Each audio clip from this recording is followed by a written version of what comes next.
Welcome. In this lesson, we'll be adding fillets to our solid body. Let's begin by activating the Feature Fillet tool. We'll make the radius 15 millimeters. And now we'll select the edges to fillet. Let's take these corners here, these two edges,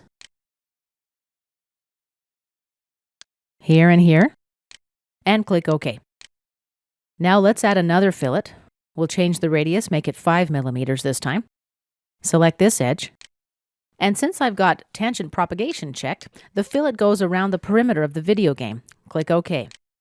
Now we're going to add fillets to the bottom housing. Activate the Fillet tool. Let's select the edges to fillet.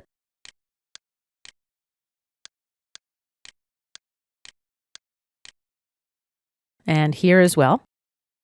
Let's make the radius value 30 millimeters. Here's our preview. Let's click OK.